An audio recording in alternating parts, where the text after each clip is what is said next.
Yeah, yeah. What? We're on air? What now? Oh, okay. Good evening and welcome to the news.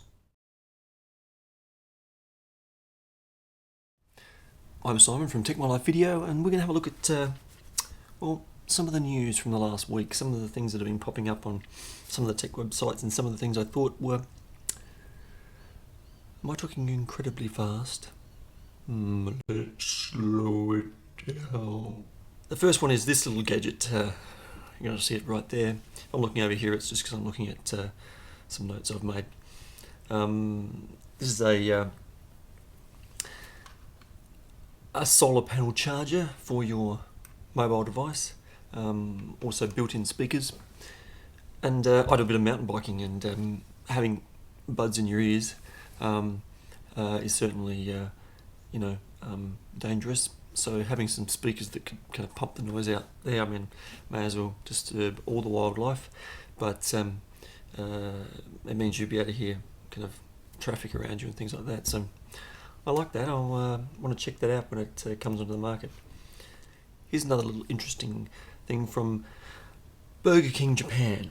Now in Australia it's called Burger King or Hungry Jack's, but what this is a music shower, a little dome that directs the music down to just your booth, and you can put your iPod in. Now there's a hotel locally here in South Australia that has a similar kind of setup, and we're going to go down and talk to those folks and see if we can have a bit of a video demo of what they're doing there.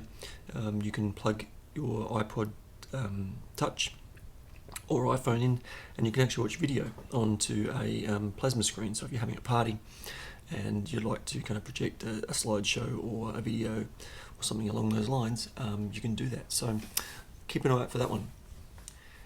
And this next one is probably Idiot of the Week, attaching 26 GPS units to the front windscreen of your car. Not the brightest move, and fairly hard to explain to your insurance company why you had the accident. Personally, it's hard enough having one person in the car telling you what to do, let alone 26 in a range of languages. It turns out that it was an artist having one of these modern art displays. So there you go. This guy's also vying for Idiot of the Week. I think the picture tells it all. The article described him as a real American hero, which is somewhat concerning, seeing as they've got the bombs, but hey, moving right along. This next interesting thing is YouTube revamping their site for use on mobile devices. It is in fact m.youtube.com. But the interesting thing about this is that the video they provided online originally featured just the iPhone, and now has been upgraded and features the Nexus 1 in many of the shots. But you'll see that if you watch this video, it jumps between the Nexus 1 and the iPhone on a number of occasions. You can check this out at MacGear. In the round of rumours, now that the iPhone 4 is somewhat out of the way, the rumour mills have turned to the next round of iPod Touch and iPod updates. With the iPod Touch, there was a rumour of a camera last time around that didn't eventuate, but this time there's some parts being kind of passed around on the internet now. Whether they're genuine or not is another story, but they appear to show a forward-facing camera. Personally, I'm interested to see whether they kind of get a bit funky with the iPod Touch, and as with the iPhone, they've been able to make the front white or black, and obviously there's no reason why they couldn't make it any colour.